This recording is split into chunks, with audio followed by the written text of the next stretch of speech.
Hey, welcome back to the channel. This is Guitar for Dummies Peer Tutoring. I'm Dan, your peer tutor. Well, as you can see, this is not my usual man cave studio. I'm not in Connecticut right now. I'm actually in Louisiana, doing some work with FEMA, helping people recover from Hurricane Ida. Yeah, I know, it was over a year ago. Everybody's thinking about Ian, but these processes are not fast. Anyway, that aside, here we are. So today I want to talk about how to play and sing, and this is really geared toward people who are into worship music and want to play and sing, maybe lead worship or just sing around a campfire, but you still are getting used to the idea of strumming while you're singing and making the transitions between chords. It can be tricky, and especially if you're in front of a group of people, that's a lot of pressure. So I'm here to take some of that off of you. Okay, so the most popular, but certainly my favorite key to play on the acoustic guitar, and I personally think the guitar was built for it, is the key of G. So a couple different ways to do that, and they can be tricky or not, depending on how you do it. So let's start with the G chord. People learn how to play this chord a couple of different ways. I've seen people play it where they put their middle finger on the low E and their pointer finger on the A and their ring finger on the high E. And that is a correct G chord, sure. But when you get transition from that to a C chord, that can be pretty tricky to get from this to this quickly. I mean, you can do it. Obviously, I'm doing it, but I've been playing for 40 years, so you don't want to wait 40 years to learn how to do this, obviously, and it probably didn't take me all 40 years to do it, but there are easier ways. Now, personally, I personally learned how to play the G like this, where I've got the ring finger on the low E, middle finger on the A, and the pinky on the high E.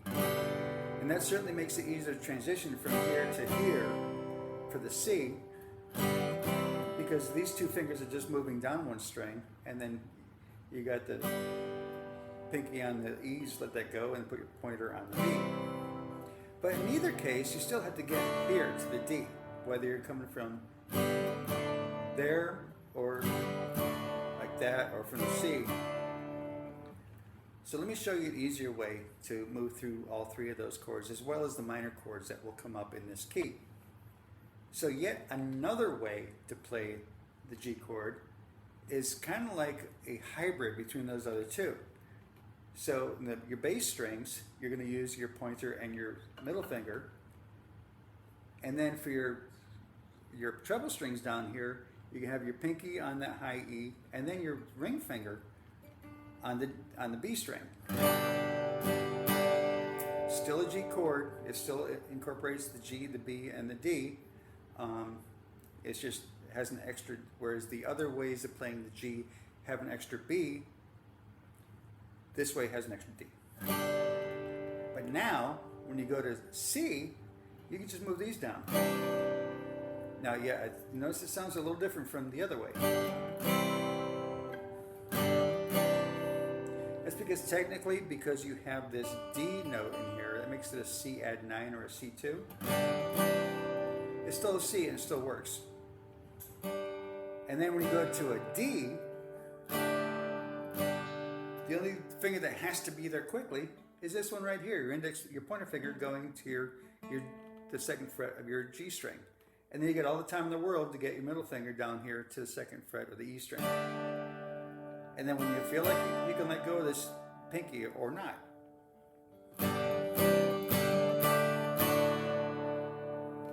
Nice and easy. And of course, you got some minor chords that will often show up in this key, such as the E minor. You may be accustomed to playing it like this. That's okay. What you have is you have an E, B, E, G, B, E. E, B, and G, those are your three notes. By adding this one, it's just a G. It's one of those three notes. By adding this, now you're adding a D. So technically, it's now an E minor 7th. I gotta tell you, I'm not aware of any songs that it really matters whether you play the minor or the minor 7th. If you know of one, by all means, put it in the comments below, and I'll entertain that idea. I can't think of a single other one. Now, if you talk about difference between say a major chord and a dominant seventh, yeah, all day long. There's a huge difference in tone there. But with the minors, not so much. And of course, some songs occasionally will throw in that A minor. So now you're just going to keep that pinky anchored here and go and do your A minor. For example, this morning I heard Chris Tomlin's Jesus Messiah. So I'm going to play the intro and then the chorus, and the first part of the chorus to illustrate that.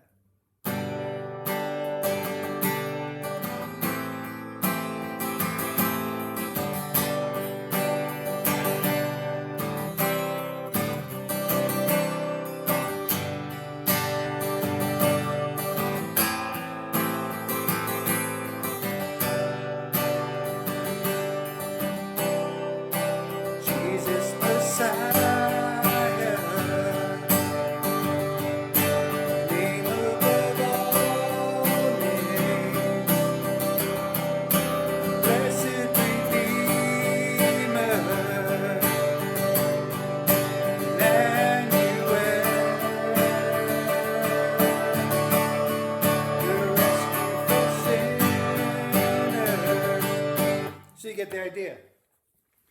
By keeping these fingers in place here, you're just transitioning between these, and it's so much easier.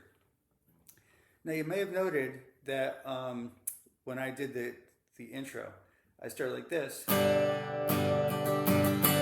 the G, then went to the A minor, came back to the G, but you notice it sounds a little different? So it went the G, A minor.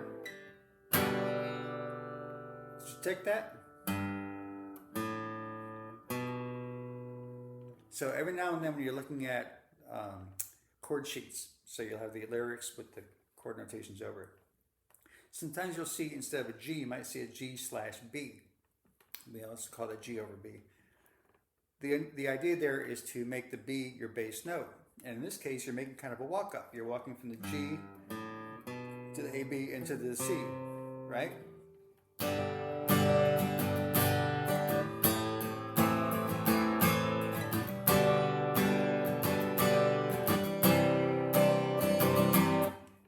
So all you do for that is take your finger off the low E and allow the pointer finger that's producing that B note on the A string to touch the E string so it mutes it. Or you can mute it with your thumb. Either way works. You might see the same thing with on the chord notation. It says D/F sharp. So again, normally you might mute the low E while you're playing a D. Well, now if you take that thumb and hook it over and fret the low E string on the second fret, now you've got a D over F sharp. Okay, that was just bonus material. So there you have it for the key of G.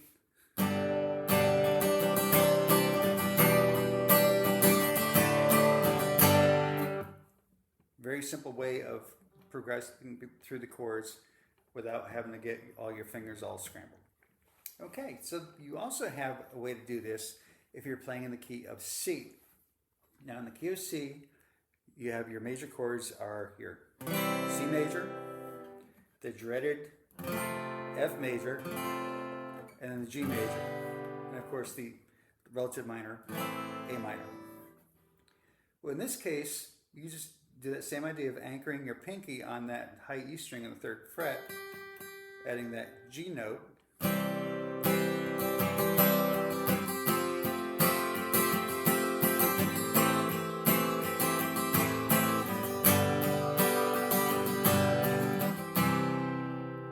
This way you're not worried about trying to get that bar across the first fret, which is a nightmare.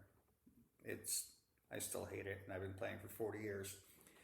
And I mean, there's other ways to cheat the F. You could just simply play it like this, where you're muting the low E and the A. That works too. But if you wanted a consistent, through the whole song, just having that droning G note.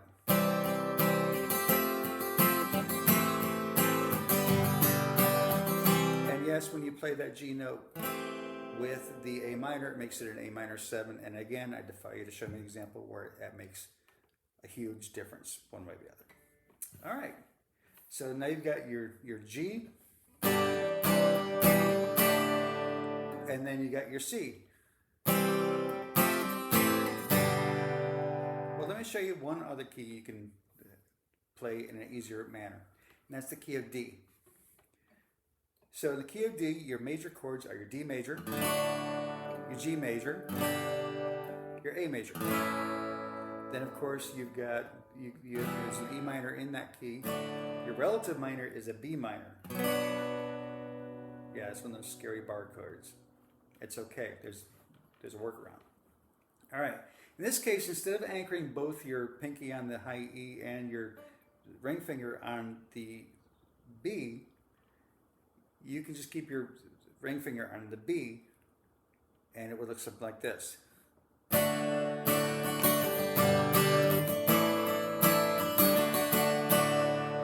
Very simple to get through the major chords. Now, let's talk about that B minor. Again, properly, or however you want to call it, it's basically an A minor, different fingers, and then bars. That's the hard way. Again, I strongly encourage you, learn how to get there, learn how to play it clearly and articulately, and learn how to what's the word I'm looking for? Transition from chord to chord, including that. You know, to do this,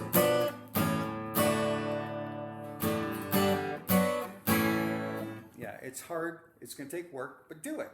It's worth it, trust me. But meantime, this also works. So instead of going from this to this, you can instead just take your pointer finger on the second fret of the A, and you take your middle finger off the second fret of the high E and put it on second fret of the G. So now it sounds like this.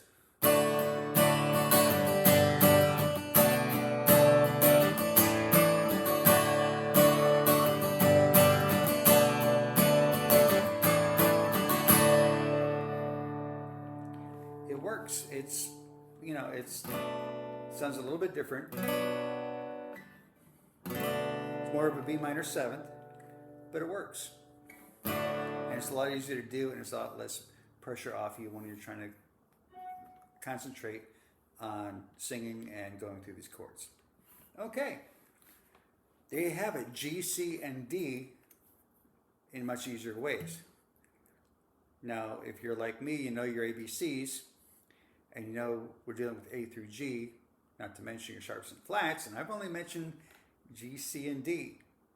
What about the other 4 plus their permutations? Well, that's where you get this handy dandy thing called a capo.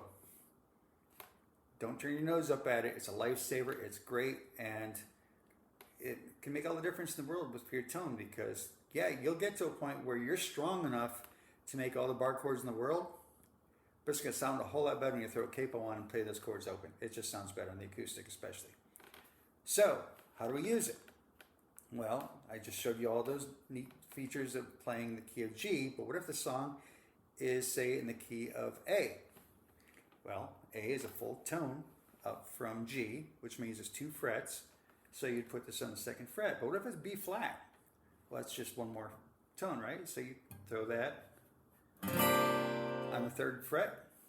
Make sure it's on the good and tight, so everything's good and articulate. You don't want to put it on where it's too loose, and you get this nasty, like, you might as well be doing bar chords if you want it to sound like that. Give it a good squeeze, make sure it's on there.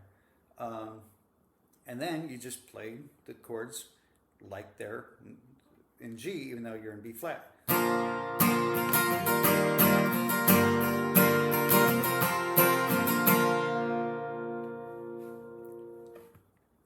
So how do you figure out which chords go to what? Look at my video on the Nashville memory system. Every song has a set of chords. We were just talking about this progression we were doing. The 3 majors and the 1 minor. You can call that progression a 1, 4, 6, 5. So you're going to play the 1st, which is the root, and then the 4th, which is a major, and then the sixth, which is relative minor, and then your fifth, which is major. Every song's going to have that, and it's just a matter of transposing all of them to the correct note for that key. Again, look at my video on the Nashville numbering system. It's way easier than you might think. Likewise, if you don't want to play the song in the key of E, you can throw the capo on the second fret and play it like it's in D.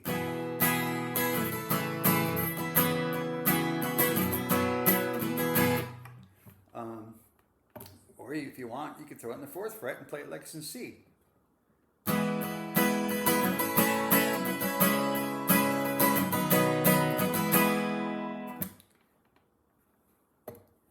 Capo will open up your world.